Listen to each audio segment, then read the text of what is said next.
نایاب نہ صحیح کمیاب ہیں ایسے لوگ، مزاروں میں چلے گئے، کئی غاروں میں چھپے ہوں گے، باقی تقریباً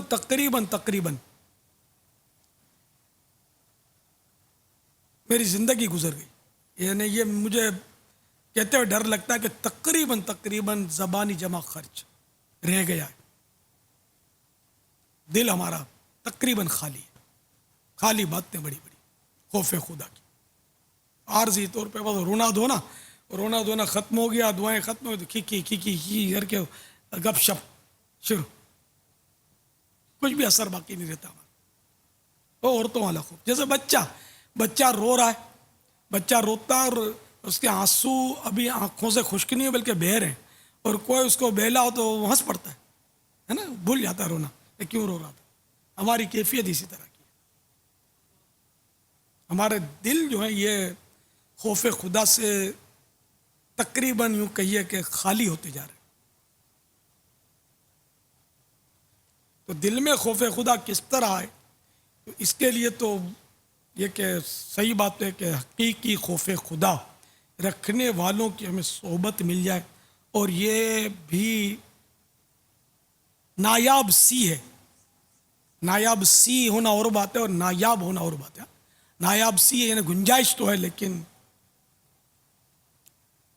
ہے بہت مشکل، کسی کو خوف خدا والا سمجھ کر اپنے قریب جاتے بھی نا بعض اوقات تو وہ نکلتا کچھ اور ہے، جب وہ بولنا شروع کرتا ہے نا، یا میں اپنے تجربات کا عرض کر رہا ہوں، میں استاذ بہت ہوں اور بہت صحبتیں پائی ہیں، میں جنرل بات کر رہا ہوں کہ ہے بہت دشواری، وہ تھوڑی صحبت میں رہو تو پھر بعض اوقات اتنی باتیں سامنے آ جاتی ہیں کہ جو حقیقت سے الٹ ہوتی ہیں، بہت تعریفیں سن کر بھی جاؤ تو ایسی باتیں بعض اوقات سامنے آتی ہیں کہ دل خراب ہونے لگتا ہے، لیکن ہر ایک ایسا یقیناً نہیں ہوتا، وہ یہ بھی ہو سکتا ہے کہ ہمارے محسوسات ہی غلط ہوں اور اگلے کی کوئی مصلحتیں ہوں جو ہم نہیں سمجھ سکے، ہمیں حسن ظن کا جام ہی پیتے رہنا چاہیے، لیکن ہے بہت بری بات، کوئی بیٹھک اگر یوں مبالغہ کریں تو غیبتوں سے خالی نہیں ہے، یہ تقریباً جو بھی جنہوں نے غیبت کی تباہ کاریاں پڑھی ہیں ان کو اندازہ ہوگا اس کا، جو حساس حصہ ہیں ان کو پتہ ہوگا کہ نہیں ہے خالی۔ اب منہ بھر کے غیبتیں کریں، باتیں کھول کے ہنسیں، کھی کر کے ٹہکے بلند کریں، اور نام یہ ہو کہ بڑا خوف خدا والا ہے، بڑا عاشق رسول ہے، تو وہ دل ٹھکتا نہیں ہے، کیسے ٹھکے گا؟ کبائر کا ارتکاب کر رہا اور خوف خدا والا اس کو کہا جا رہا ہو، وہ ہے ذرا مشکل سے سمجھ میں آتی ہے نا بات۔ تو ہم لوگ اہل ظاہر ہیں، اس لیے وہ ظاہری باتوں سے یا نام سن کر ہی بس وہ اندازہ ہوتا ہے، لیکن حقیقت میں خائفین کی صحبتیں نایاب سی ہیں، بہت کم ہو گئی ہیں۔ اب یہ کہ وہ خیر الجلیس الکتاب، یعنی کہ کتاب بہترین جلیس ہے، یعنی مصاحب ہے جس کی صحبت اختیار کی جائے، یعنی کتاب کی صحبت بہترین ہے، یہ وہ دور ہے، کیونکہ بندے کی صحبت لینے جاتے ہیں تو اکثر منہ کی کھاتے ہیں، یہ دور وہ دور ہے۔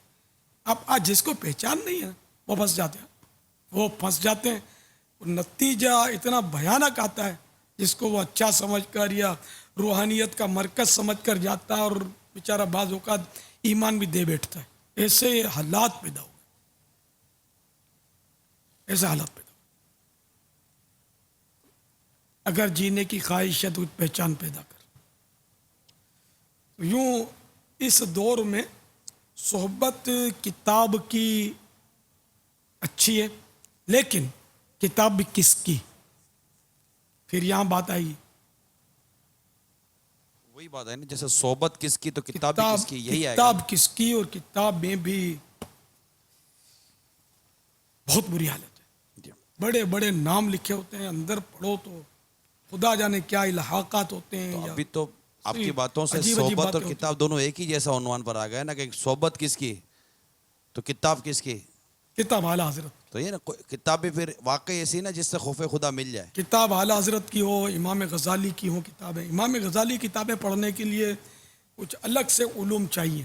ان میں سب سے بڑی بات یہ کہ اپنے حنفی مذہب کی معلومات ضروری ہے، ورنہ گڑبڑ ہو جائے گی.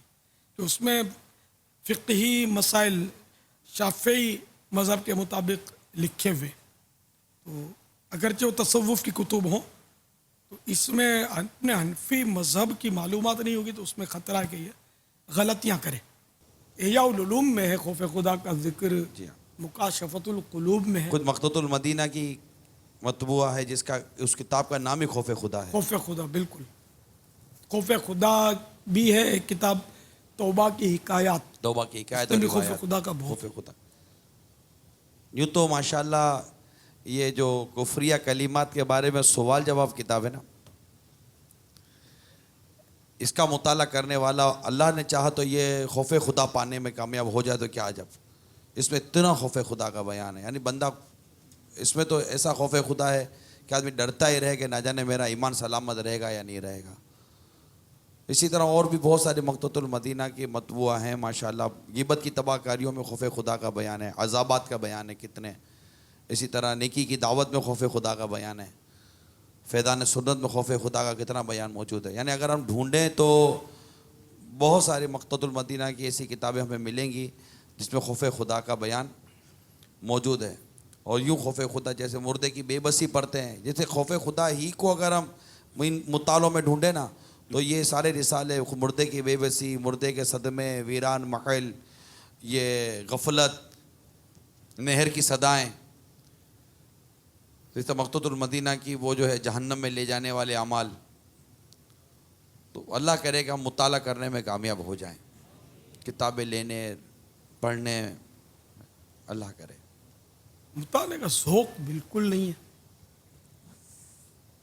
یہ بس تھوڑا اپنے اطراف میں سے بیچارے چند ایک مل جاتے ہیں مطالعہ کرنے والے، ذوق نہیں. تو یہ بس مطالعہ ضروری ہے. پیارے باپا جان، اکثر مدنی مذاکروں میں آپ نگاہوں کی حفاظت کے مدنی پھول اور نگاہیں جھکائے رکھنے کی ترغیب دلاتے ہیں. آخر ہماری ہی نیچی نگاہیں رکھنے پر اتنا زور کیوں؟ اصل مسئلہ ہم لوگ جو نگاہیں نیچی رکھنے کا زور دے رہے ہیں نا، کہ بدنگاہی کا سامان چاروں طرف ہے. اب روڈ پہ نکلو تو یہ سائن بورڈ، یار دیکھنے والے ہیں کیا سائن بورڈ؟ یار عورتیں، جوان عورتیں، گندی تصویریں، ان کی نخروں والی تصویریں، کیا نہیں ہے مطلب روڈوں پہ. اب سامنے دیکھو تو اسکوٹر پہ جا رہی ہے، چٹیاں لے رہی ہے اس کی. اب عورت کے کھلے ہوئے بال، اجنبیہ کے، غیر عورت کے ان کھلے ہوئے بالوں کو قصداً ارادتاً دیکھنا حرام ہے. ٹھیک ہے، اب پہلی نظر پڑ گئی، جو اچانک پڑی وہ معاف ہے، لیکن آپ خود سمجھتے ہیں کہ وہ نظر کو لوٹانا یہ بھی بعضوں کا دشوار ہو جاتا ہے، اتنا یہ عام ہے. تو اس لیے وہ نظر نیچے رکھنے کی عادت ہوگی نا تو اس کا بہت فائدہ ہوگا. اب ہوائی جہاز میں جاتے ہیں، ایئر ہوسٹس ہوتی ہے، شاید ان کے لیے جوان ہونا بھی شرط ہے، اور سنا تھا کہ کنواری ہونا بھی شرط ہے. یہ ان کا عجیب تصور ہے، اور یہ پتہ نہیں مسافروں کی انجوائے کے لیے رکھتے ہیں کیا. اس کی بڑی ٹریننگ ہوتی ہے، بڑی دل لبھانے والا معاذ اللہ اور لوچدار ان کا انداز ہوتا ہے، بڑی یعنی کہ نرم گفتگو، ان کو لگتا ہے ٹریننگ ہوتی ہے ان کی کہ پیسنجر کا دل لبھائے. وہ آ کر وہ بہت ہی نخرے کے ساتھ وہ نرم لہجے میں آ کر سوال کرے گی کہ آپ کو یہ چاہیے وہ چاہیے، بہت ہی سلیقے سے جواب دے گی. بہت ہی خوفناک ماحول ہوتا ہے ہوائی جہاز کا. تو اب ایسی صورت میں نگاہیں نیچی رکھنے کی عادت نہیں ہوگی نا تو آپ مارے جاؤ. یعنی یہاں تک کہ اگر پانی پینا بھی ہے نا، اپنے پاس پانی ہے، ان سے تو آدمی کیا مانگے پانی؟ یار مانگنا بھی نہیں چاہیے ان سے، کوئی چیز نہ مانگی جائے ان سے. یہ آئے گی پوچھنے کے لیے، آپ بھی میٹھے میٹھے بن کر مانگو گے تو بڑا مشکل ہے. کیسے اپنے آپ کو بچاؤ گے؟ ہے جوان اور بے پردگی شرط ہے، برقعے والی تھوڑی ہوتی ہے. تو اب اس سے پانی مانگو گے تو بھی مصیبت، اپنا پانی پیو گے تب بھی آزمائش. پانی پیو گے تو پانی پینے میں ظاہر ہے کہ پانی یوں نہیں پیو گے، یوں پیو گے، یوں پیو گے، اور آنکھیں جا کر وہ کھڑی ہوتی ہے اکثر ایئر ہوسٹس پہ پڑیں گی. تو اس لیے اس میں یہ آپ کو پریکٹس کرنی ہوگی کہ جب بھی ایسے مواقع پر پانی پیے، چائے پیے، کوئی چیز کرے تو یہ بھلے یوں دیکھ کے پی رہے ہیں، اب اوپر ہوئی آنکھیں تو آنکھیں آپ کی بند ہو. اب یہ اگر کھڑی بھی ہے بڑھیا تو یہ اپنے کو نظر نہ آئے. یہ سب پریکٹس کرنی پڑے گی. یہ کب ہوگی؟ جب خوف خدا ہوگا. خوف خدا ہمارے اندر بہت بہت بہت کم ہو گیا، تو اس لیے وہ بس یہ رہنمائی نہیں ہو پا رہی. صلو علی الحبیب صلی اللہ تعالی علی محمد. صدا گیت گاتا رہوں میں نبی کے، ہو توفیق ایسی عطا یا الہی. صدا گیت گاتا رہوں میں نبی کے، ہو توفیق